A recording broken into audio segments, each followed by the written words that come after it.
En algún lugar lejano al sur, en Indochina, en la región del Ecuador, en medio de la selva tropical, se encuentra una ciudad perdida de una antigua civilización altamente desarrollada, Angkor Wat. Enormes estructuras majestuosas, construidas por alguien desconocido, utilizando tecnologías desconocidas e imposibles, estuvieron ocultas durante siglos por impenetrables selvas a la vista humana. Y solo a mediados del siglo, un investigador francés se topó con él por pura casualidad, y el mundo tuvo la oportunidad, finalmente, de maravillarse con la magnificencia de las construcciones megalíticas, generosamente esparcidas con bajorrelieves de belleza extraterrestre. Así o algo así piensa el ciudadano promedio al escuchar sobre Angkor Wat.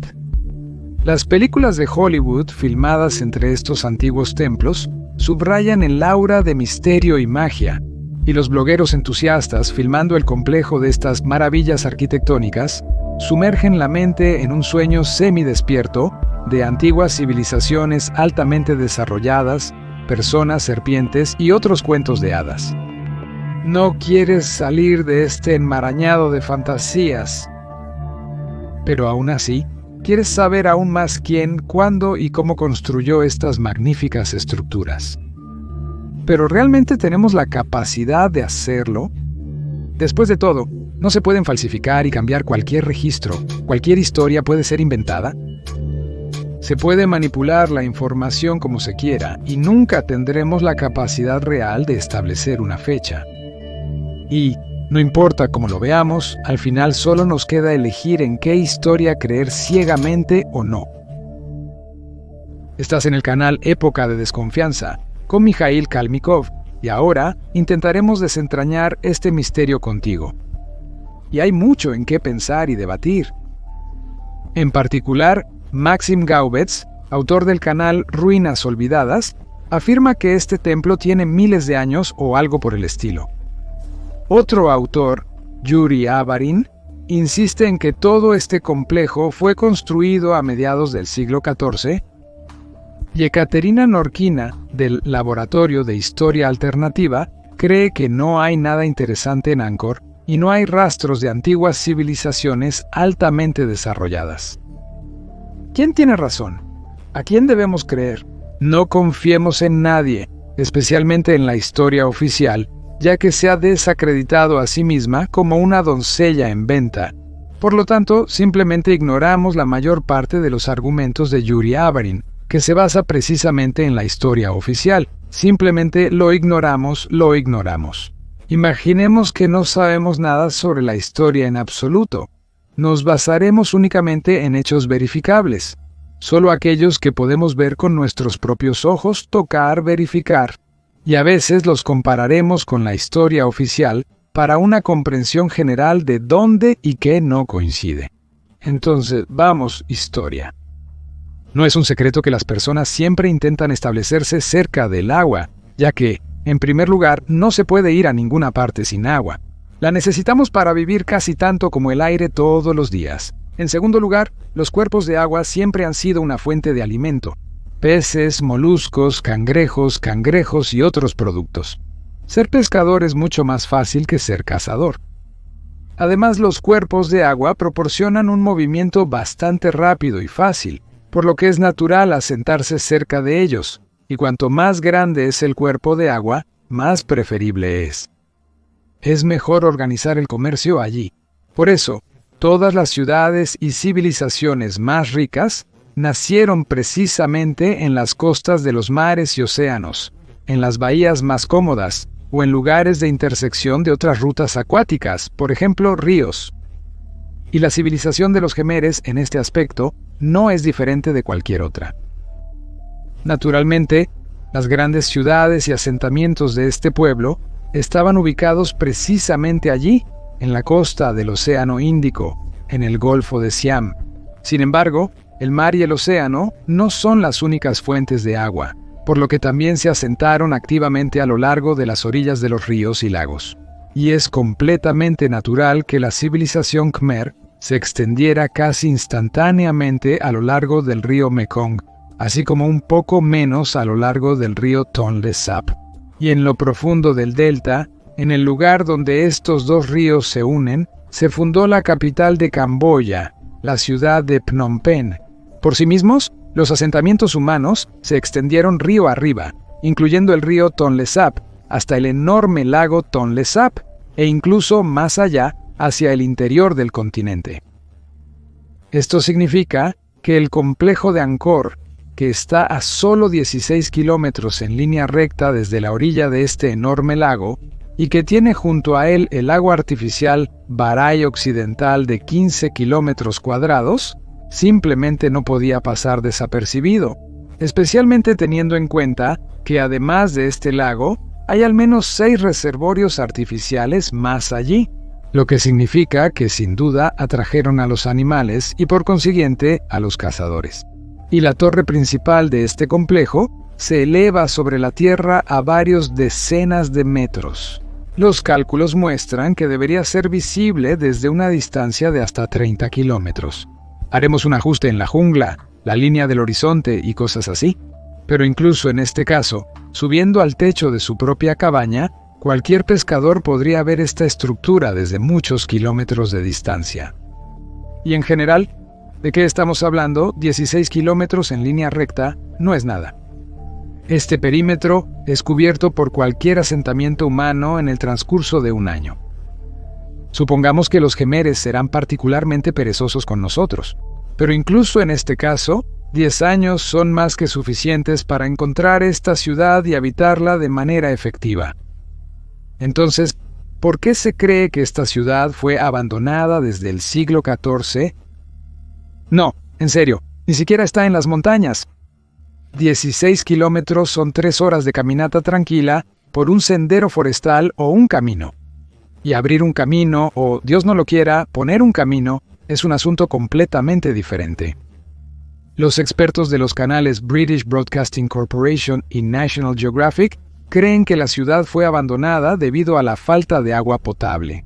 Y tal acción es realmente posible, si estuviera en un lugar de difícil acceso, en las montañas, en algún lugar en las estepas, pero aquí son 16 kilómetros en línea recta desde un enorme lago, donde hay una gran cantidad de asentamientos, y en las mismas estepas en las montañas.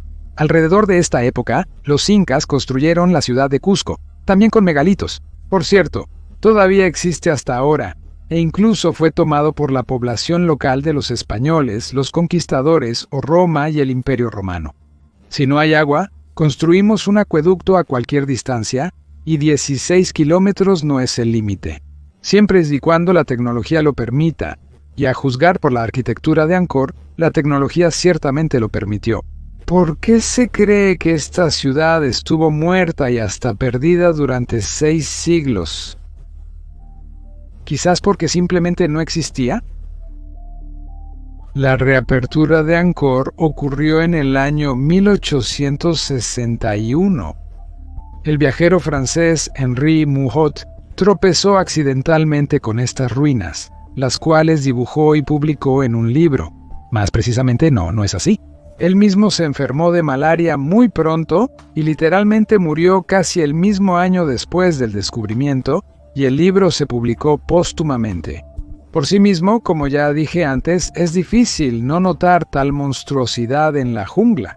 Por lo tanto, en primer lugar, el propio Henry Moa menciona en sus libros más tempranos que este complejo fue visitado por europeos incluso antes que él, en particular Charles-Émile Bouébot.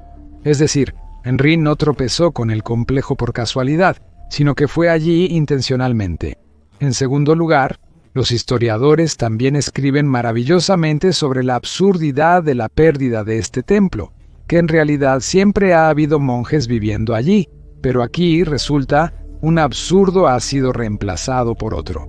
El punto es que los monjes de cualquier confesión, ya sea ortodoxia o budismo, son personas disciplinadas en primer lugar, es decir, tienen una disciplina interna, una jerarquía que siguen estrictamente, y donde hay disciplina, hay orden. No puedo imaginar una comunidad de monjes que habrían vivido entre las ruinas durante 40 años. Y no les importaría en absoluto que los árboles crezcan en las paredes, que con sus raíces destruyen los ladrillos. El hecho de que el complejo del templo esté esencialmente en ruinas que los escombros estén esparcidos por aquí y por allá, que el techo se esté cayendo y que las serpientes estén viviendo en las habitaciones. Y las estatuas de los dioses a los que están rezando ahora mismo están medio rotas y en algunos lugares incluso están sin cabeza. No, cualquier persona normal, y más aún un monje, instintivamente pondría su lugar de residencia en orden. Recogerá las piedras que se han caído, apuntalará a las que están a punto de caerse, expulsará o domesticará o finalmente se comerá a las serpientes, cortará los árboles, al menos los que crecen directamente en el edificio. Pero nada de esto se hizo en 4 siglos. Esto habla de la total indiferencia de estos monjes hacia las condiciones de vida. Quizás es tal su fe, la búsqueda de una total unión con la naturaleza. Pero veamos otros templos budistas. No, en otros templos parece que la fe es la misma, los monjes son los mismos, pero hay orden. Entonces, esto es un engaño descarado. No ha habido monjes allí durante 400 años. Pero, ¿por qué? Tal vez porque no había templo o no había gente. En cualquier caso, no hay una respuesta definitiva. El lugar es fértil. Crece todo lo que quieras: arroz, caña de azúcar, algodón, cítricos, patatas, tabaco, pescados, cerdos, ganado y así sucesivamente. La ubicación geográfica es muy conveniente, pero por alguna razón la gente es realmente pobre. Y eso con una población de solo 17 millones. Es sorprendente. Está bien, ¿qué pasa con los descubridores franceses? Sin embargo, se comportaron de manera bastante extraña. Después de 70 años, en 1931, se celebró la Exposición Colonial Internacional en París. En ella, los franceses decidieron recrear Angkor Wat a tamaño natural en un área de 5.000 metros cuadrados. En pocas palabras, el templo central de Angkor Wat abarca exactamente esa área. Para esto, se contrató a los arquitectos padre e hijo Blaché, y en solo 6 años, prepararon y produjeron una copia exacta del templo. Cabe mencionar que esta réplica en París no se construyó con tablas de madera, como muchos podrían pensar, sino completamente de yeso, arena y cemento, es decir, prácticamente de concreto. Esto es en respuesta a su mala idea de que tal estructura no podría haber sido creada por fundición. Sí, es absurdo. En París, en 1891, hicieron exactamente eso. En general, fue una demostración muy visible, pero ¿de qué exactamente? ¿De posibilidades o de algo más? Responder a esta pregunta posiblemente da otro matiz. Y precisamente la mayor potencia colonial, Gran Bretaña, no se presentó en la exposición de las potencias coloniales. ¿Por qué? Es bastante posible que el origen del conflicto fuera precisamente Angkor Wat, pero hablaré de eso un poco más tarde. Lugar de acción. Todo el complejo está en ruinas, y algunos blogueros están convencidos de que fue enterrado y está siendo desenterrado, y sigue siendo desenterrado hasta el día de hoy. ¿Pero es esto posible? Después de todo, Henry Moore, a mediados del siglo XIX, tan pronto como descubrió este complejo, lo vio inmediatamente en un estado magnífico. Y los arquitectos Blaché, antes de construir un molino de cemento en París, también fueron allí y lo estudiaron en su forma original para copiarlo. Pero Maxim Gaubitz, del canal Ruinas Olvidadas, está convencido de que el complejo estaba precisamente enterrado y que fue precisamente desenterrado, y presenta como prueba sus grabaciones de video de lugares aún no excavados. El niño estaba enterrado en Angkor y él estaba, amigos, significativo. Una pirámide está enterrada, de la cual vengo. Otra pirámide está enterrada. Y esta capa no son montículos, limpiaron aquí los senderos. Esta capa aún no la han quitado. Los árboles crecen allí, debajo de ella. Algo no está bien. Investiguémoslo. Para empezar, necesitamos llegar a un acuerdo con usted sobre qué se debe considerar enterrado, qué desenterrado y qué cubierto. De hecho, aunque las palabras parecen ser las mismas, parece que constantemente señalamos a los espectadores la existencia de ciudades enterradas en todo el planeta. Enterradas en Rostov, Taganrog, San Petersburgo, Moscú, Praga, Roma y en todas partes. ¿Qué es exactamente lo que no me gusta aquí? Y aquí está lo que, en primer lugar, no me gustan las asociaciones. Al pronunciar la frase Angkor, muchos tienen la asociación con un edificio enterrado hasta el fondo junto con el techo. Pero claramente esto no es así. Al menos porque la cúpula de Angkor se eleva sobre la llanura a 65 metros.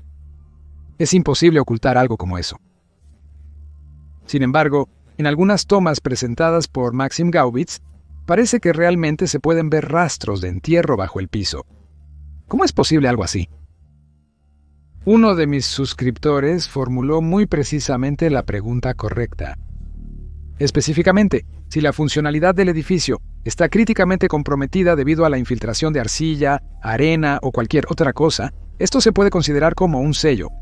Y con un piso sellado pisos, pero no todo el edificio. Si el edificio está completamente sumergido en el suelo hasta el techo, entonces está enterrado. Esto también puede ocurrir cerca. Es de esto de lo que vamos a hablar. Lo segundo que me molesta es la complacencia. El asunto es que la enorme llanura en la que se encuentra el complejo de Angkor se eleva sobre el nivel del mar solo unos 14 metros. Además, el lago Tonle Sap, que está a solo 16 kilómetros de distancia, eleva su nivel hasta 10 metros en la temporada de lluvias y se desborda tan ampliamente que la distancia desde él hasta Angkor se reduce a solo 8 kilómetros. Por lo tanto, si el complejo del templo está enterrado, la profundidad máxima no puede ser más de 9 metros. Pero incluso eso es solo una concesión. En realidad, el nivel del agua en el oeste de Barai está a los 18 o 19 metros. Luego hay una presa artificial a los lados de 13 metros de altura. En la piscina RBE que rodea Angkor, el nivel del agua también está a los 19 metros sobre el nivel del mar, más las orillas que suben 1 metro más. Lo que indica que este es precisamente el nivel más bajo, no hay excavaciones por debajo de él. En cualquier caso, la construcción de Angkor se basó precisamente en este nivel, como si fuera el punto de referencia cero. Ahora veamos uno de los videos que Máximo presenta como prueba de la inundación. Mira, aquí, Máximo se acerca a la entrada de uno de los templos, muestra que primero hay escalones de madera que suben y luego, en el otro lado de la pared, bajan.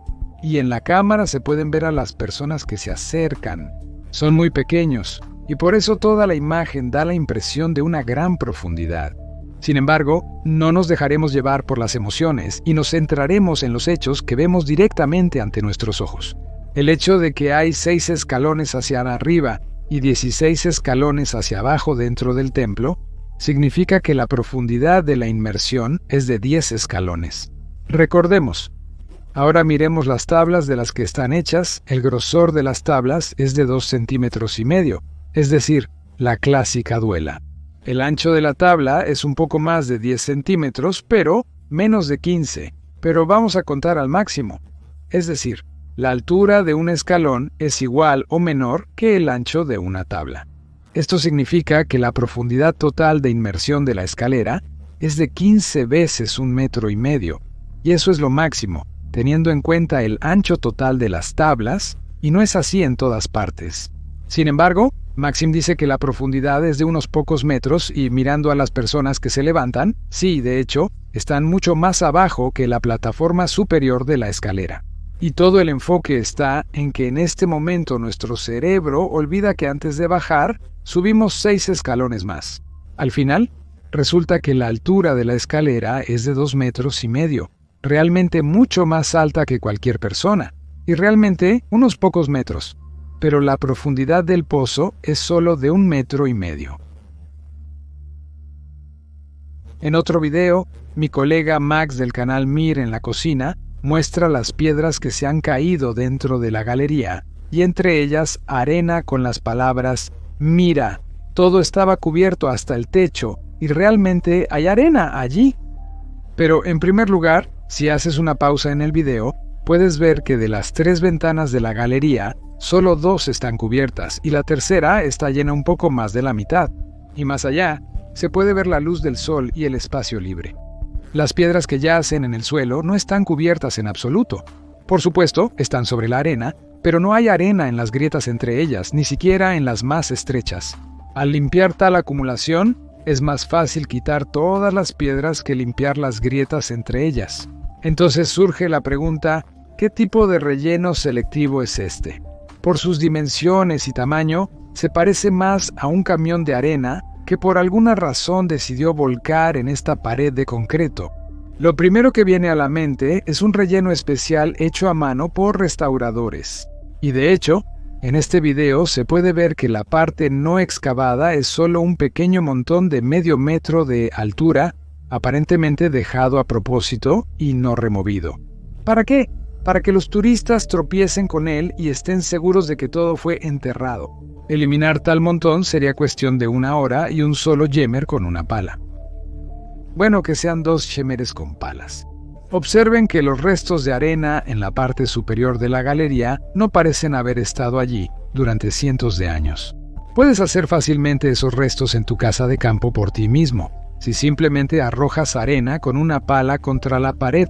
Es precisamente de esta manera que la arena se pegará. Pero aquí incluso el montón de arena es claramente fresco, como si alguien lo hubiera esparcido a propósito. Sin embargo, no reduzcamos todo a una conspiración tan deliberada. Además, tal acumulación selectiva tiene otra explicación, más natural. Pero hablaré de eso un poco más tarde. En cuanto a la cuestión del sueño de Angkor, ¿había un niño? Sí, había uno, amigos, significativo. Una pirámide está enterrada, de la cual vengo, otra pirámide está enterrada, y esta capa no son montículos, limpiaron aquí los senderos, esta capa aún no la han quitado, los árboles crecen debajo de ella.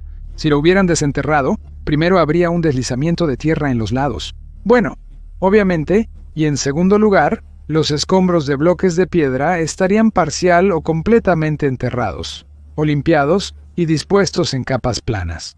Porque nadie se molestaría en excavar pequeños trozos de arena, arcilla y polvo de las grietas más pequeñas entre los bloques movidos.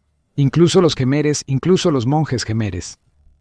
Además, los árboles no crecen bajo tierra. En cualquier caso, las copas y las paredes del complejo están cubiertas de vegetación exuberante, lo que, de nuevo, indica directamente que nadie lo desenterró, estaba así desde el principio.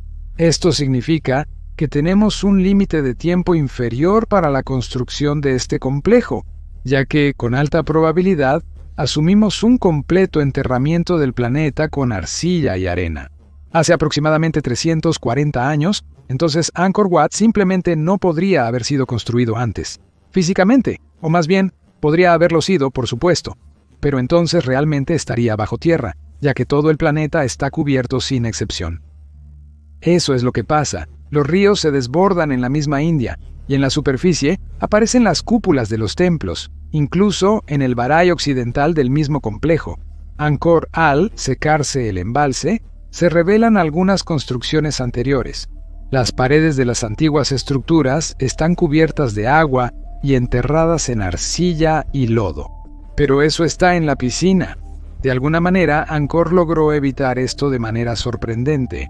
Estamos hablando de un verdadero entierro a una profundidad de 10 a 20 metros o más.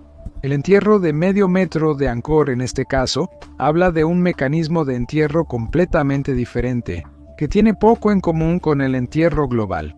Y un poco más tarde te contaré cómo pudo haber sucedido. Construcciones de una época más reciente, pero también con rastros de tecnologías imposibles. Pero al mismo tiempo, los no enterrados también se encuentran en todo el mundo. Un ejemplo vivo es la Asamblea de la Madre de Dios de París. En principio, las tecnologías son exactamente las mismas, y el material es sorprendentemente similar, pero al mismo tiempo no está enterrado. En otras palabras, Angkor nunca podría haber sido construido antes del siglo XVI o XVI I, sin excepciones ni variaciones. Todos los argumentos sobre la singularidad de la ubicación son destruidos por el propio Angkor y sus edificios. En el fondo de Baray, hablan de que la parte realmente antigua de la ciudad estaba completamente cubierta de arena, y lo que está por encima del suelo es una nueva construcción utilizando bloques de las antiguas partes enterradas del complejo. Por cierto, los lagos del oeste y del este Baray parecen más un enorme sitio arqueológico que lagos. Pero hablaré de esto un poco más tarde. Material. Así que el modelo parisino estaba hecho de concreto, y por mucho que lo intentes, sigue siendo piedra aunque sea artificial.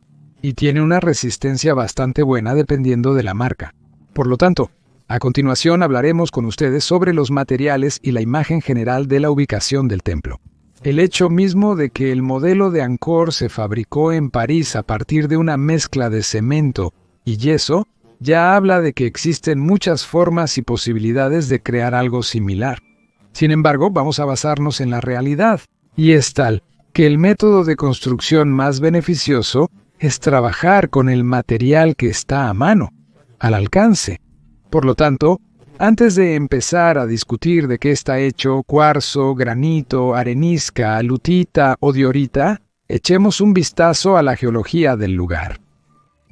¿Y qué hay del lugar? Abramos la geología de toda Camboya para saber qué se encuentra a 100 o incluso 200 kilómetros a la redonda.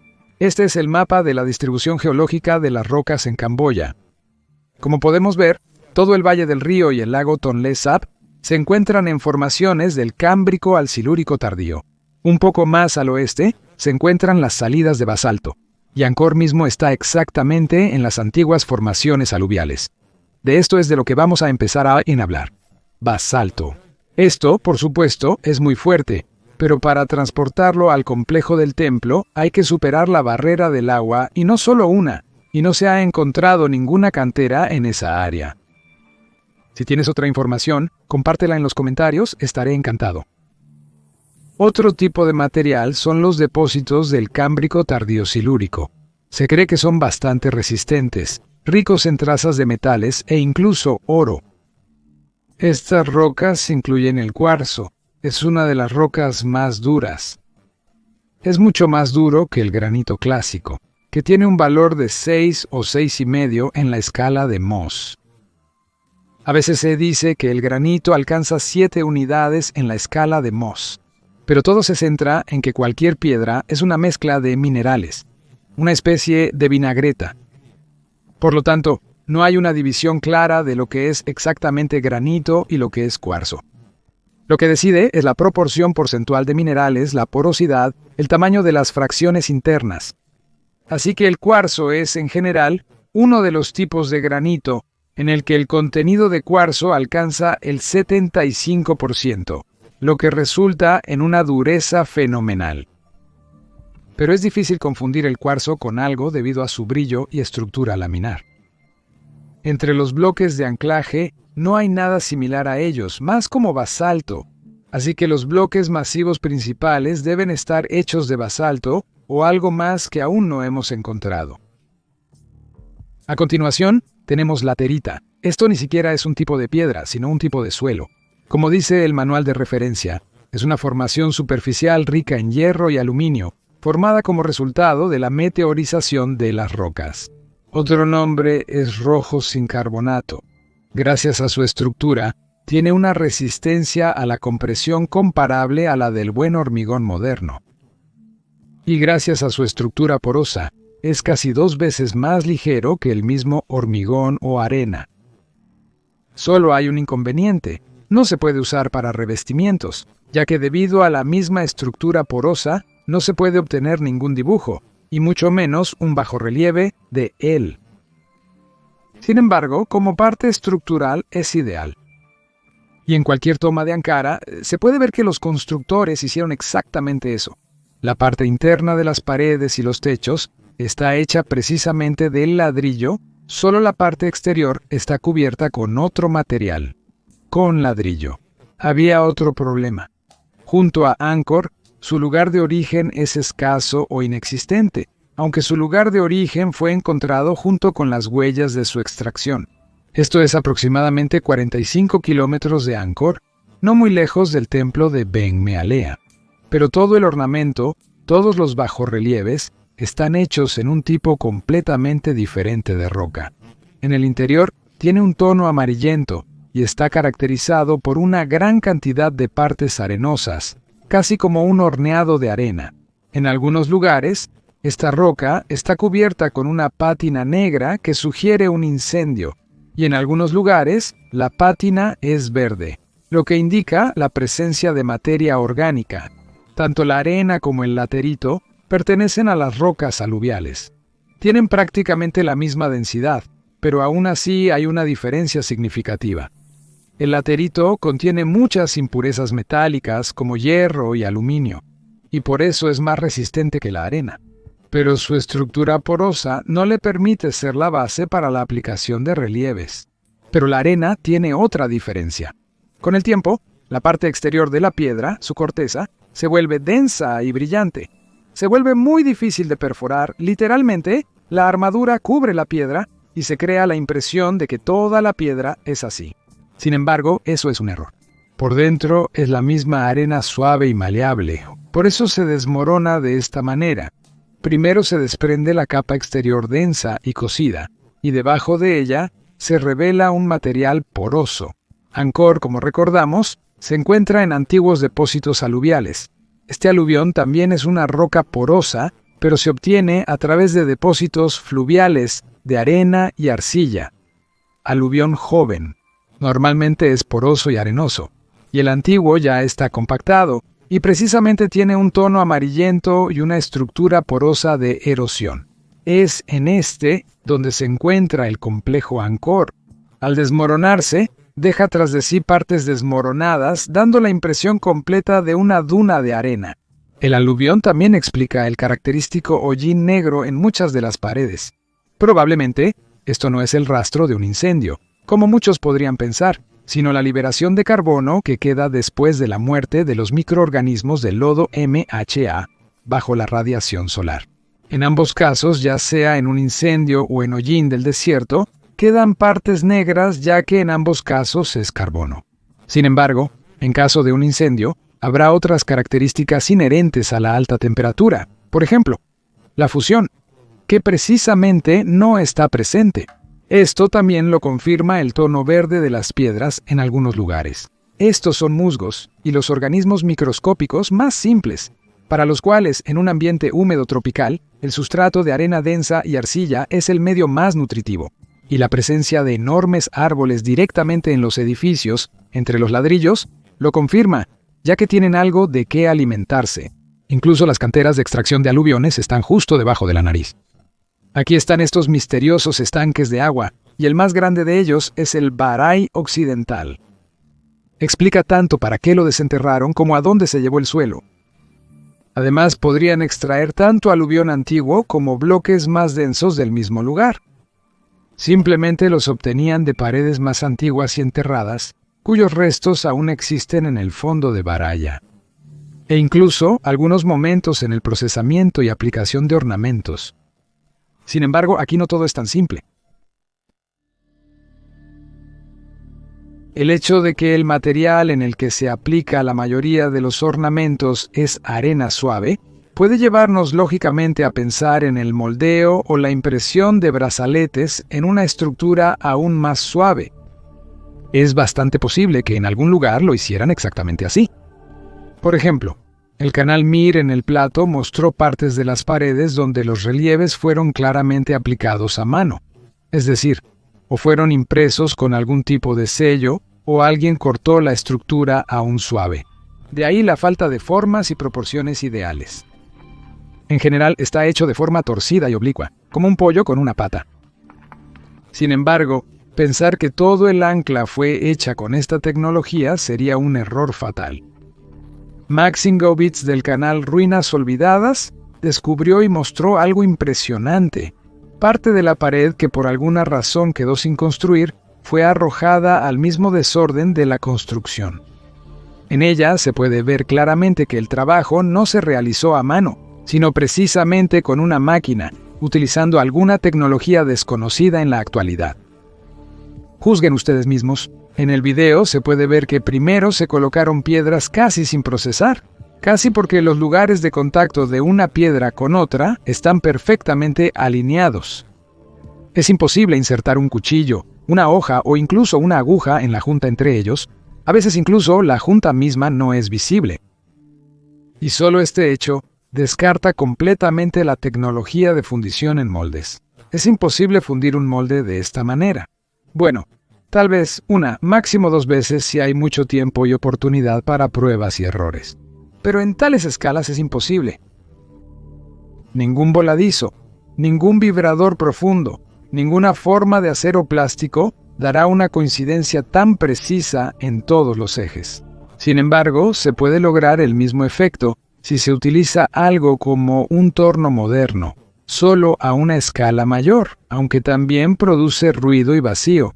Probablemente, lo más adecuado sería una sierra de chorro de arena o plasma.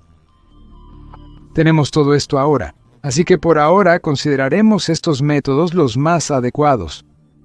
De todos modos, definitivamente sabemos cómo hacer cortes perfectamente rectos en la piedra. Por cierto, recordamos de nuevo el anclaje parisino hecho de mezcla de cemento y yeso. Definitivamente había fundición allí, pero también definitivamente había un corte en la composición aún cruda. Sin embargo, en el anclaje se puede ver claramente el mecanizado de la piedra. Se pueden ver las marcas de las máquinas, incluso la configuración de su superficie de corte. Estos son 2 romboidales. Y entendemos que antes de detenerse repentinamente, la máquina trabajaba de la siguiente manera. Una instalación de aproximadamente 1,5 metros de altura se sumergió en una parte no procesada de la pared y se hundió a la profundidad necesaria. Según las imágenes de video, miden entre 10 y 15 centímetros. Quizás pudo ser más profundo, pero ahora vemos precisamente esto. Luego, la máquina se movió a lo largo de la pared a una velocidad desconocida para nosotros y realizó la siguiente acción. Primero, eliminó la capa extra de piedra. Segundo, hizo las profundidades necesarias. Tercero, dibujó un surco. Y todo esto en un solo paso, es decir, de inmediato. ¿Qué tipo de mecanismo podría ser este? Intentemos entenderlo. Se puede suponer que a lo largo de la pared iba una máquina con fresas cilíndricas, ajustadas de forma figurada de inmediato. Así es como lo hacemos ahora. Sin embargo, esta teoría se descarta de inmediato, simplemente porque si las fresas fueran cilíndricas, el diámetro de corte del cilindro sería definitivamente mayor que la profundidad de la extracción de la roca. Esto significa que, en primer lugar, veríamos una parte de corte curvada en forma de cuña, y esa parte, en segundo lugar, no habría una curvatura vertical en forma de rombo en el corte. Simplemente no se puede colocar un cortador cilíndrico de esa manera. Y, en tercer lugar, el dibujo del patrón comienza a aparecer inmediatamente después de quitar el exceso de pared. Es decir, inmediatamente, a un máximo de 1 a 3 centímetros de la línea de selección de la roca base, se encontraba la segunda fila de cortadores, el que hizo los patrones. Y eso significa que si era una fresa cilíndrica después de todo, entonces no era solo una. Había muchos de ellos y eran de muy pequeño diámetro y posiblemente tenían movilidad adicional, lo que nos sugiere algo de control programado, algo como un controlador lógico programable o incluso inteligencia artificial. Además, es completamente desconocido a dónde fue a parar la piedra sobrante. Aunque supongamos que durante el trabajo se desvaneció en polvo con las fresas y ahora está justo aquí, bajo nuestros pies, en forma de arena y polvo. Por supuesto, existe la posibilidad de que los surcos se hicieran en un material blando, pero me temo eso tampoco nos satisface, y por las mismas razones. Debido a la naturaleza de la eliminación de la capa principal de suelo y la posterior aplicación de surcos, ninguna plantilla, rodillo o trépano podría aplicar los surcos inmediatamente después de la fresadora o, digamos, el arado para eliminar el suelo. Para esto se necesita algún espacio de ejecución y no lo hay. Quizás las fresas y las brocas eran microscópicas, microfresas y microbrocas. Esto, por supuesto, es la explicación estándar que nos satisfaría, ya que entendemos estos métodos y posiblemente incluso podríamos crear algo similar ahora. pero me temo que no tenemos materiales lo suficientemente resistentes para hacer fresas tan finas que con una longitud de cuerpo de trabajo claramente superior a 15 centímetros y un diámetro máximo de 5 milímetros, no se doblarían ni alterarían su geometría general. Quizás entonces un corte láser o de plasma podría ser posible. Esa opción sería mucho mejor, pero es difícil imaginar cuánta potencia consumiría tal configuración. Además, en estos cuadros se puede ver otro detalle interesante. Es decir, a pesar de que esta fantástica configuración realizó una gran cantidad de operaciones en un solo paso, aún no realizó todas las operaciones necesarias. Si miramos más de cerca, se puede ver que en estos lugares el surco aún no está completo, no está terminado. Parece que ha sido tallado o cortado en una sola dimensión de aplicación de fuerza directamente desde la parte de trabajo hasta la pared en una dimensión horizontal.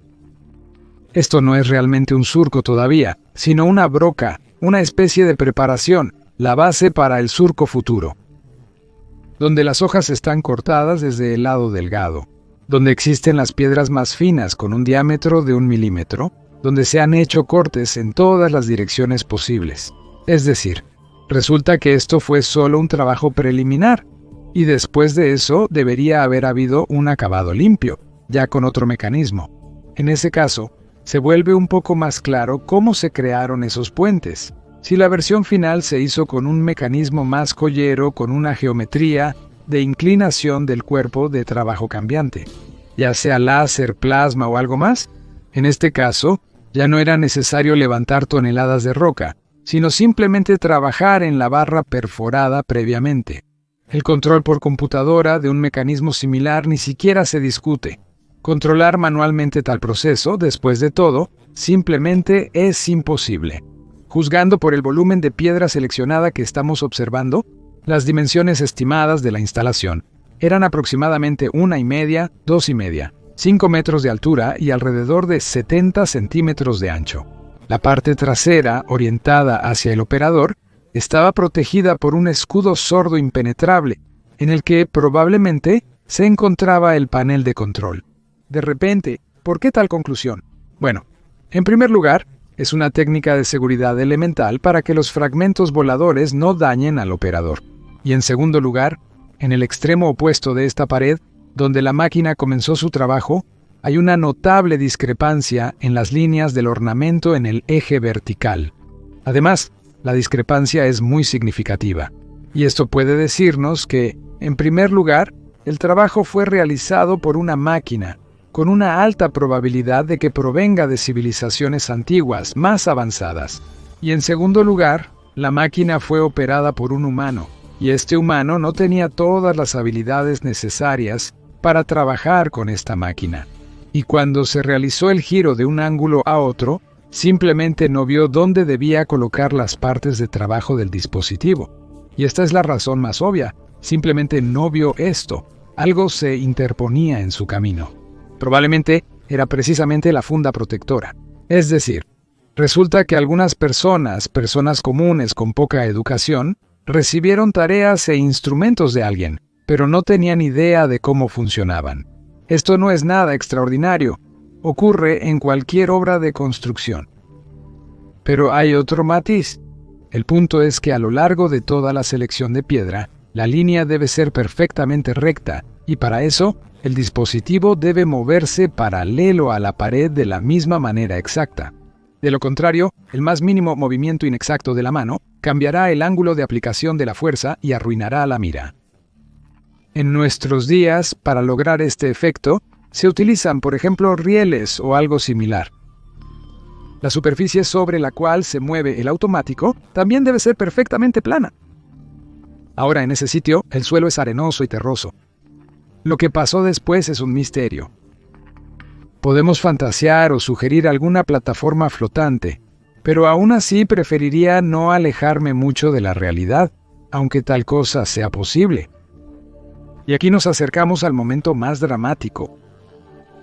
El punto es que ya sabemos que toda la ornamentación, toda la selección de piedras por altura en metro por metro 20 se hizo de una vez. Y en el lugar donde la máquina se fue a la esquina, el dibujo del ornamento se deslizó completamente hacia abajo 10 centímetros de inmediato. Más o menos. Pero el nivel más bajo no se fue a ninguna parte, sino que permaneció en la posición correcta. Los ajustes se desviaron justo en la parte superior del mecanismo. Esto sugiere que, en primer lugar, la plantilla de la matriz de corte no era rígida, a diferencia del agua actual. Tenía una cierta cantidad de segmentos, cada uno de los cuales requería un enfoque y ajuste individual. Cada uno de estos segmentos era independiente de los vecinos y aparentemente estaba en un estado flotante. Es decir, la variante con brocas y fresas rígidas se destaca completamente. Y esto ya se parece más a un corte láser o de plasma, donde cada nivel tiene su propio haz con sus propios ajustes. Además, la parte de corte todavía estaba a cierta distancia de la pared, bastante significativa, lo que permitió que algunos bloques de objetivo cayeran un poco, y el más bajo se quedó en su lugar, no tenía a dónde caer. Este mismo matiz subraya y el camino a seguir, que la máquina ha recorrido hasta detenerse por completo. Se puede ver claramente que la mayor parte de la línea del transbordador ha dejado de ser plana, y a medida que nos acercamos al final de la profundidad de perforación, el agujero se vuelve cada vez más pequeño.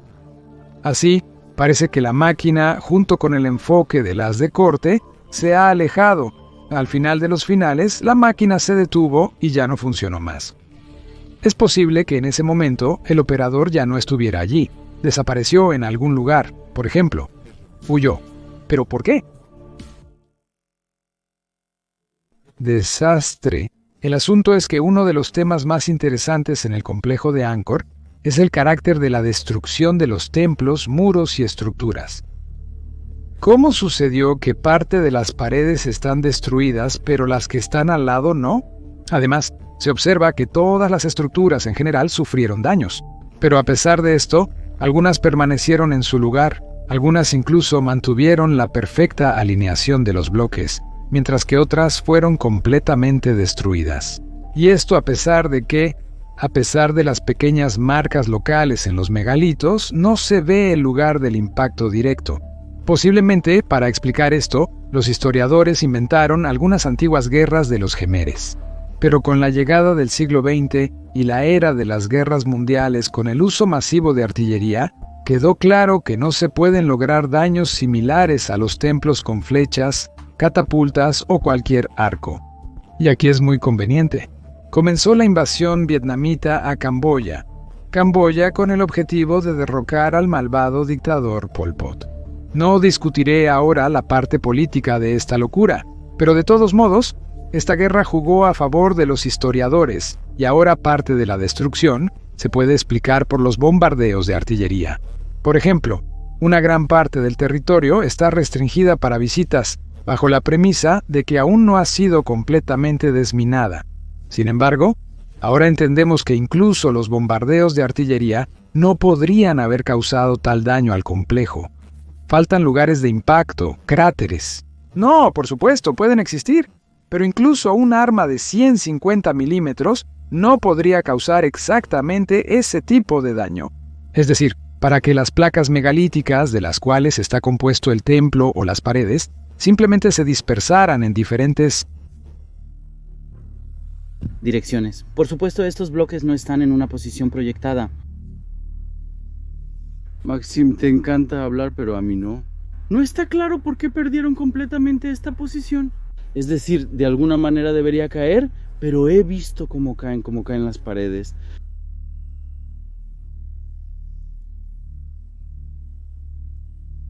Toda la pared, la cual debería derrumbarse por completo, estaba allí. Esa torre. Muchos blogueros repiten una y otra vez que Iván Kurbatov está en general en Angkor. En particular, la única pavimentación poligonal se parece a la pavimentación en Sacsayhuamán, Machu Picchu, Teotihuacán y así sucesivamente. Pero no, sí, la nitidez de los bloques allí es realmente impresionante, y en algunos lugares realmente tiene diferentes ángulos de corte, por ejemplo, los acabados de las ventanas y pasajes. Pero esto no es pavimentación poligonal, allí simplemente hay un corte de bloques de piedra de muy alta calidad, y en general están cortados y dispuestos como ladrillos comunes.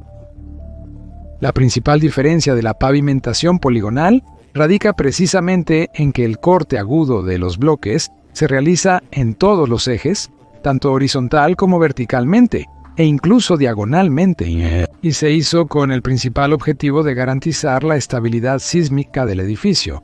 En caso de un terremoto, si el suelo debajo del edificio no se hunde, el edificio automáticamente volverá a su forma original. Si la mampostería es de ladrillo, es decir, de bloques, entonces con cualquier, incluso pequeña perturbación, los bloques, por muy masivos e idealmente ajustados que sean, se desintegrarán gradualmente. El arquitecto principal de este complejo definitivamente era muy inteligente y educado, pero aún así era un hombre, con excelentes conocimientos de arquitectura y claramente con el equipo necesario. Pero su conocimiento no era suficiente para entender lo que estaba construyendo y por qué. Todo el polígono de Ancora, por así decirlo, se encuentra en lugares de redistribución de cargas de construcción y desempeña el papel de arcos comunes, por ejemplo, sobre ventanas o puertas. Todavía lo hacemos así. La verdadera poligonal no es sobre la redistribución de cargas, sino sobre la resistencia sísmica. La destrucción de Ancora tiene un carácter sísmico, no de impacto.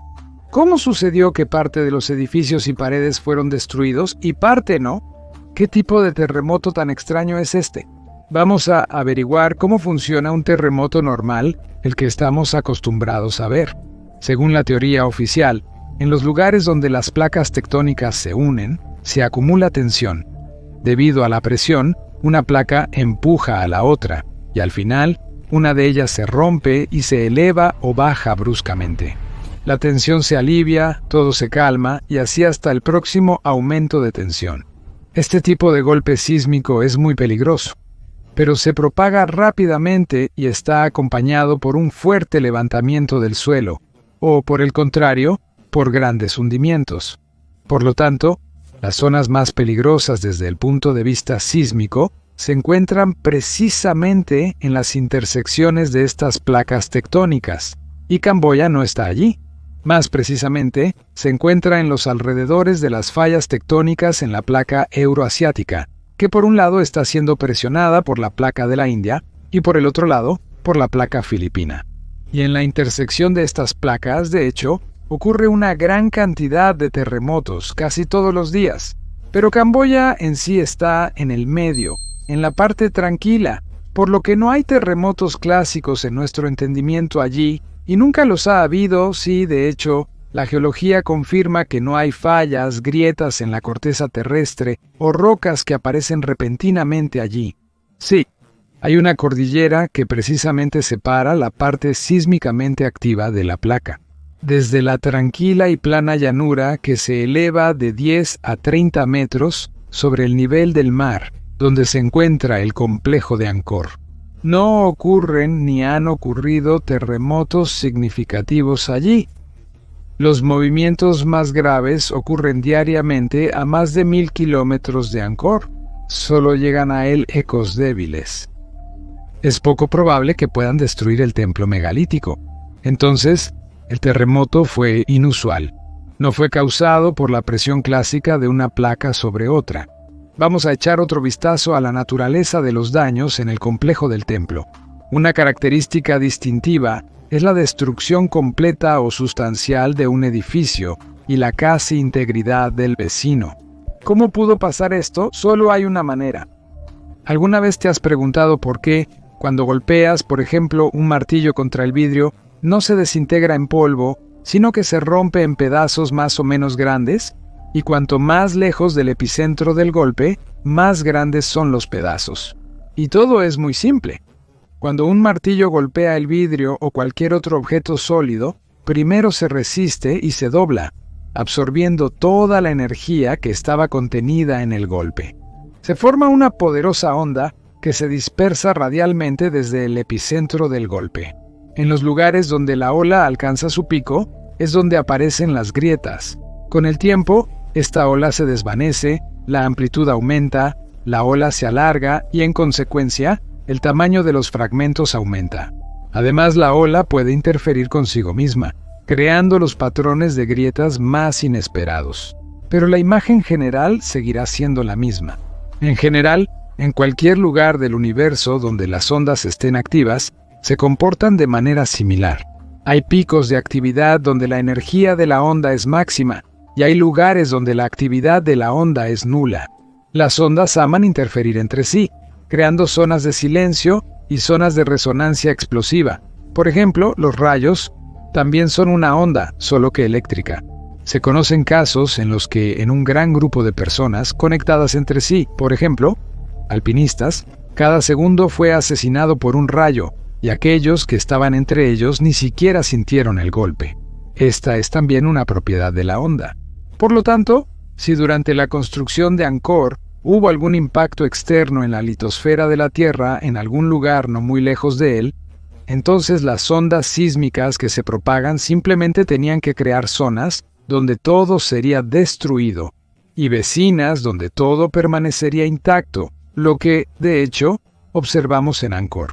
En este caso, para datar con precisión la construcción de este complejo de templos, solo necesitamos encontrar algún tipo de explosión épica no muy lejos de él. Por ejemplo, la explosión de un supervolcán o el lugar de impacto de un asteroide. Como hemos visto en videos previos, esto es esencialmente igual, no es necesario ahondar demasiado. Justo al sur se encuentra la isla de Sumatra y en general Indonesia, donde hay muchos supervolcanes. Las fechas de las erupciones y los hallazgos, algunos de los cuales, de ellos que nosotros conocemos, por ejemplo, el supervolcán Toba. Los científicos dicen que estalló hace 75.000 años, y su explosión fue tan terrible que afectó a todo el planeta, incluyendo el clima. Pero 75.000 años parece mucho tiempo. Y aunque prefiero no confiar en las fechas oficiales, por ahora las dejaremos como están. Sigamos buscando. Y aquí hay otro. Este es el volcán Krakatau, que está muy cerca de Toba, y su erupción fue en el año 1883. También es fuerte. Como resultado de su explosión, toda la isla fue destruida. Además, causó un enorme tsunami. Como resultado de esta catástrofe, además de la propia isla, se destruyeron completamente 165 ciudades. Y otros 132 ciudades sufrieron graves daños. Murieron al menos 36.000 personas. Las consecuencias de esta aberración se sintieron en todo el planeta. ¿Podría tal aberración, aparte de la ola de tsunami, causar exactamente el mismo tsunami, pero en la litosfera de la Tierra? ¿Es posible? No solo podría, sino que lo hizo. Simplemente tenía que hacerlo. Así que tenemos un candidato para la fecha. Es el 20 de mayo, 1883. Pero esas solo son flores, otra vez. No muy lejos de allí se encuentra otro supervolcán, Tambora, a solo un par de decenas de kilómetros de la tan querida Bali por nuestros viajeros. Y por una extraña coincidencia, también hizo erupción, pero un poco antes, en abril de 1815. Su explosión fue simplemente colosal. Incluso la explosión del volcán Krakatoa fue un ligero soplo de viento en comparación. En comparación con él, según las estimaciones más cercanas, no menos de 70.000 personas murieron. Fue destruida toda la cultura de los habitantes de la isla de Sumbawa, y el idioma tambura murió. Este desastre afectó a todo el planeta, y los científicos incluso tienden a culparlo por los famosos 3 años sin verano en Europa. Esto es precisamente lo que encaja perfectamente en el papel del culpable de la destrucción de Angkor.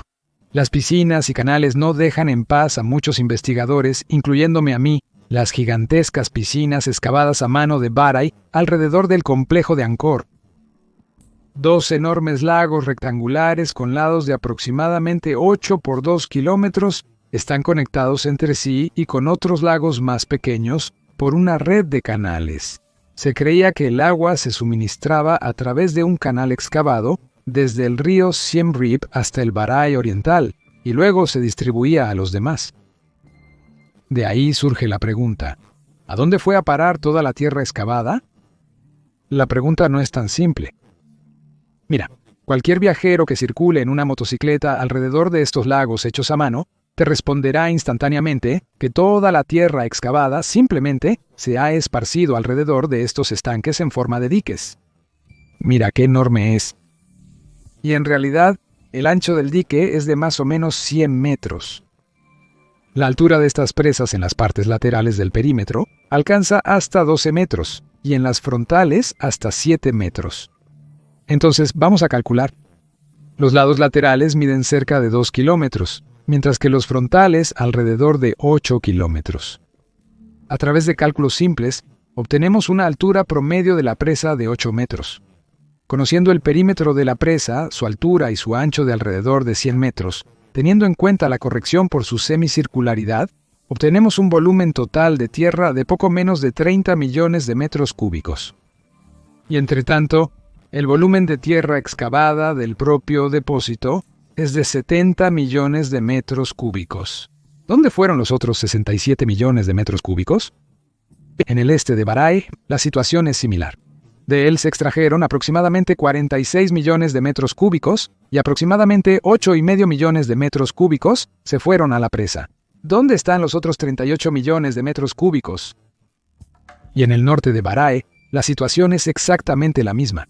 Se han perdido alrededor de 4 millones de metros cúbicos, y si tomamos en cuenta el suelo de todos los demás canales y pozos, podemos aumentar con seguridad esa cifra en al menos 30 y 40 millones de metros cúbicos. Mínimo. En total, tenemos no menos de 140 millones de metros cúbicos de suelo desaparecido. ¿Dónde se fue? ¿Cómo podemos encontrarlo? Resulta que es muy simple. Estamos en un llano, por lo tanto debería haber deslizamientos de tierra clásicos, terricones, y los hay. Por ejemplo, no muy lejos de la cantera donde se extraía el laterito, se eleva una montaña solitaria con el templo hindú Banteay Srey. Según las estimaciones más superficiales, contiene alrededor de 5 millones de metros cúbicos de escombros. Otra montaña similar con un templo en la cima es Phnom Krom. Por cierto, está prácticamente en la orilla del lago Tonle Sap, y es muy extraño que ninguno de nuestros viajeros se sintiera atraído por allí. ¿Por qué será eso? Sin embargo, esta montaña contiene no menos de 30 millones de metros cúbicos de roca. El tercer montículo está a solo 2 kilómetros del este de Baraya, aparentemente para no tener que transportar la roca muy lejos. Se llama Phnom Bok, y en la cima también hay un templo o una estructura de reloj. En general, el volumen de este terraplén no es menos de 107 millones de metros cúbicos. En total, contamos 107 más 30 y más 5. 142 millones de metros cúbicos de roca desechada yacen justo frente a la nariz. Desaparecieron exactamente alrededor de 140 millones de nosotros. En otras palabras, durante la construcción de estos lagos, se acumuló una gran cantidad de tierra no deseada, que se almacenó no muy lejos. Al final del día, se excavaron los embalses, se llevaron canales a ellos, y el sistema de suministro de agua comenzó a funcionar, proporcionando agua al complejo y a todas las áreas circundantes. Sin embargo, algo sucedió, y el río Siem Reap, que alimentaba las piscinas, se secó. ¿Por qué sucedió esto? ¿Hubo alguna sequía o algo? Este río todavía existe, pero se ha convertido más en un gran arroyo, y su potencia no es suficiente para llenar todos los reservorios. La mayoría de los especialistas e historiadores prefieren detenerse en este punto y resignarse a lo inevitable. Bueno, pasó y pasó. Y ahora explicaré por qué intentan no meterse en este tema. Como todos sabemos desde la escuela, el agua es un líquido, y si se encuentra en dos vasos comunicantes, su nivel será el mismo en ambos. Por lo tanto, si ustedes cavan dos enormes piscinas conectadas entre sí por una red de canales, entonces el nivel del agua en ellas será el mismo. Para que el agua fluya libremente de uno a otro, basta con una caída de un par de centímetros, incluso puede ser sin caída. La única cuestión es qué fuerza de flujo de agua necesitas. Es imposible imaginar que los constructores del complejo Angkor no supieran esto. Así que en este momento, es decir, justo ahora, el nivel del agua del Baray Oriental está 10 metros por encima del nivel del agua del Baray Occidental, a pesar de que la profundidad calculada de llenado en ambos Barays no es más de 5 metros. Con tal relación, el Baray Oriental nunca se llenará de agua. Incluso si llueve todo el año y el río Siem Reap se convierte en el Nilo, toda el agua se drenará instantáneamente hacia el Baray Occidental y luego inundará los campos y edificios circundantes. Y eso significa que tenemos otra, pero una explicación mortal de lo que sucedió. La placa tectónica en la que se encuentra toda Camboya se elevó en un ángulo de aproximadamente 0 grados completos y 300 grados. Y esto sucedió muy rápido. Si suponemos por un segundo que los constructores de Angkor eran buenos arquitectos y originalmente hicieron las piscinas horizontalmente planas, entonces la inclinación actual del agua restante en el Baray Occidental nos indicará exactamente el lugar que es culpable de este desastre. Y esto es el Mar del Sur de China, la zona entre las islas Spratly y las islas Paracelso. Justo allí golpeó algo de poder asombroso que derretía la roca, formando montañas y luego levantaba toda la placa tectónica y dejaba el templo en el océano. Una pista que lleva directamente a la isla de Sumatra. Ahora volvamos a la isla de Sumatra y al supervolcán Toba. Algo no me deja en paz. El asunto es que la datación de la erupción de este volcán se realizó según el método estratigráfico comparativo inventado a mediados del siglo. La expedición, compuesta por un ex soldado de Su Majestad y un pastor católico, Impi Murchison y Adam Sedgwick, a quienes por alguna razón todos decidieron llamar grandes geólogos. Hablé en detalle sobre esto en mi película La extinción de Perm. En el año 2014, se realizó una reevaluación de la datación del evento utilizando datación por argón-argón, y la fecha se ajustó un poco a 74.000 años atrás. Pero el problema es que este método, como la mayoría de los demás, se basa en la calibración utilizando muestras, cuya fecha es conocida con precisión. Bueno, las fechas conocidas se establecen mediante datación relativa, inventada por Murchison y con Edgecombe. Un círculo vicioso. Entonces, resumiendo todo lo anterior, vemos la siguiente imagen. El primer complejo Angkor fue construido no hace más de 300 años, simplemente porque no estaba cubierto de arena. A pesar de que muchos afirman que fue desenterrado, esta afirmación no tiene sentido lógico. Se conservan dibujos del complejo desde el siglo XIX, en los que ya aparece en todo su esplendor. Justo como cuando fue descubierto. ¿De dónde vinieron entonces los depósitos episódicos? Sí, todo es muy simple. El revestimiento exterior era de arenisca. Por fuera era fuerte como una armadura, pero solo necesitaba deslizarse este corcho, como debajo de él se revela la suavidad interior.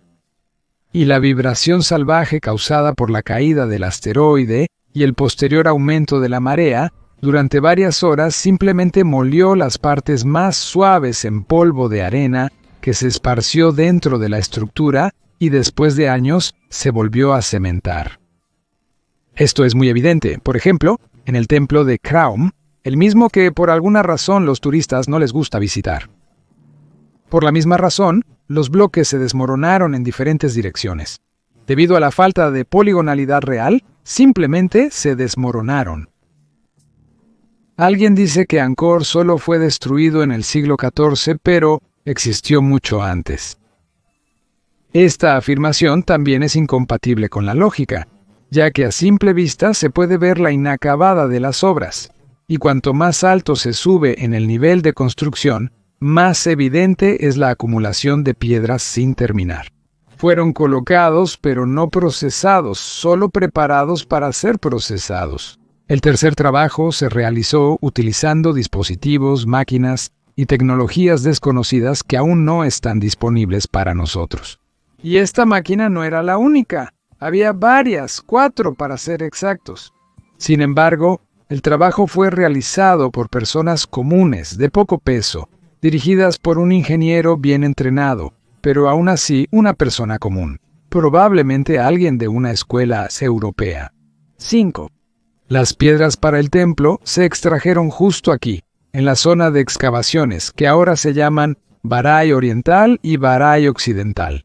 Es muy probable que simplemente se extrajeran de las paredes y estructuras enterradas más antiguas. Es bastante evidente que los bloques se extrajeron de algún lugar en su forma terminada, y luego se ajustaron en el lugar prácticamente en todas partes. Pero el mejor ejemplo, en mi opinión, son los restos de un puente sobre el canal cubierto de la río Siem Reap. Las partes de los soportes de este puente están claramente hechas de bloques extraídos de algún lugar, pero el canal fue construido precisamente para el Angkor en construcción. ¿De dónde sacaron estos bloques entonces? En mi opinión, solo de ruinas más antiguas, realmente antiguas, escondidas bajo tierra, 6. El trabajo fue abandonado repentinamente. Los trabajadores simplemente huyeron en pánico, dejando atrás su valioso equipo. Y, lo que es importante, la gente no volvió allí durante varias décadas. Esto muestra bien la sección de la pared con la construcción inacabada a la izquierda. Se puede ver una selección característica de rocas con una zona de trabajo romboidal. Pero si aumentas el contraste de la imagen, puedes ver que también hay una huella romboidal en el lado derecho. Pero no se obtuvo como resultado del trabajo, sino más probablemente como resultado de que simplemente se descartó el aparato. Se adhirió a la pared y permaneció en esa posición durante muchos años. Durante estos años, las partes exteriores de la pared lograron cubrirse de musgo y bronceado solar, mientras que la parte que estaba presionada por el mecanismo conservó su tono amarillento original hasta nuestros días. Resultó algo así como una fotografía del contorno del mecanismo. Gracias a este contorno pude recrear una apariencia aproximada de la parte de trabajo del mecanismo. Sin embargo, le falta algo, por ejemplo, una bomba que elimine el polvo de la broca y un soporte giroscópico que permita un trabajo preciso. Además, seguramente tenían láseres más pequeños en manipuladores móviles para realizar trabajos más delicados. Añade a esta imagen a un operador sentado en los controles y encontrarás 10 diferencias con Garuda, que se posó en Naga. Sí, así es exactamente como se veían las famosas Nagas. Estos son mecanismos de trabajo que realizan la construcción de piedra. Por cierto, si suponemos que tenían una función autónoma, entonces un mecanismo que se ha desviado podría escanear completamente a cualquier persona que se acercara imprudentemente, destruyéndola y reproduciendo el modelo en la piedra más cercana. Aquí tienes a Medusa Gargona, a quien necesitabas decapitar, es decir, la parte de trabajo. Incluso después de ser decapitada, todavía funcionaba, lo que nuevamente resalta el mecanismo. Séptimo, las ruinas del templo muestran zonas características de movimiento que interfieren con la onda sísmica. Octavo, la zona de los presuntos culpables de la destrucción de los volcanes Toba, Tambora, Krakatoa y algunos más pequeños. Sorprendentemente coincide con las descripciones de la trayectoria de movimiento y la caída de uno de los asteroides sobre los que hablé en la película Crónica de un asteroide picante. Este asteroide destruyó y devastó toda Indonesia y finalmente se hundió en el núcleo de la Tierra en el mar de Banda, dejando un rastro similar al que separa a América del Sur de la Antártida. Pero lo que más se ajusta, por supuesto, es el volcán Toba y el asteroide que lo provocó. Y todos los datos cósmicos indican que fue precisamente él. Noveno, después de la caída de este asteroide, toda Indonesia se volvió inhabitable. Los papúas aparecieron allí, probablemente no hace mucho tiempo, lo que realmente demuestra el entorno local. A la derecha de su caída, el desierto inhabitable de Australia se extiende por miles de kilómetros, y a la izquierda, la devastada y probablemente antes inhabitable Camboya, Tailandia, Laos y más allá. Probablemente solo se salvaron del tsunami de agua y lodo porque estaban un poco detrás del movimiento de este asteroide. Y además la isla de Kalimantan, que probablemente absorbió la mayor parte de la energía de la ola y tal vez se formó como resultado de ella. El siguiente, siguiendo el movimiento de la isla de Papua Nueva Guinea, está completamente cubierto de nanosatélites, entre los cuales, por cierto, a veces se pueden notar megaestructuras sobresalientes. Pero sobre esto en otra ocasión. 10. La exposición colonial de París en 1931 demostró varias cosas. En primer lugar, la posibilidad de construcción, la posibilidad de construir uno de los complejos en solo 6 años, utilizando las tecnologías y el concreto comunes en ese momento, es decir, mediante fundición. En segundo lugar, Gran Bretaña, es decir, la mayor potencia colonial en ese momento, no asistió a la exposición colonial. Esto parece mucho a una lucha encubierta, una disputa entre dos gigantes donde uno le dice al otro: «Mira, esta belleza es ahora mía», y el otro ignora la exposición en respuesta. Bueno, es lo que es. Y aquí, finalmente, vale la pena dedicar unas palabras a las pruebas presentadas por Yuri Avarin. Insiste en que Henry Moa estaba bajo el dominio británico, que Gran Bretaña lo patrocinaba y proporcionaba dinero, recursos, materiales e incluso un mini ejército para este viaje. Quizás él fue el principal o uno de los principales arquitectos de este complejo. Pero después del año 1864, cuando ya había muerto, el gobierno cambió en Camboya y el poder colonial pasó a los franceses. Todo puede ser, pero las fuentes a las que Yuri se refiere personalmente no me inspiran mucha confianza. En primer lugar, porque se parece mucho a que el propio Henry posiblemente nunca existió. Se sabe muy poco sobre él, y lo que se sabe es de alguna manera demasiado increíble. Nació, se casó, se fue a Camboya y allí murió. Y todo en 35 años. Además, desde su nacimiento, fue tan genial que a los 18 años comenzó a enseñar francés y griego en la Academia Militar Rusa de San Petersburgo. Pero, ¿entiendes, no? Mira a tus propios hijos, que apenas terminan la escuela a los 18 años. Y ya estaba enseñando 2 idiomas, hablando un tercero. En segundo lugar, Yuri Avarin dijo varias veces en su video que el ancla está hecha de piedra conocida. ¿De dónde sacó esa información? No entiendo en absoluto de dónde lo obtuvieron los constructores si no está allí. Sin embargo, el interés de los ingleses y franceses en este lugar claramente tenía un lugar. Y, lo más probable, el complejo fue construido antes, precisamente en el año 1815. Y el propio Henry Moot es una idea más tardía, parte de la leyenda. Otro punto son los árboles. Yuri Avarin afirma que fueron precisamente ellos los que destruyeron el complejo con sus raíces.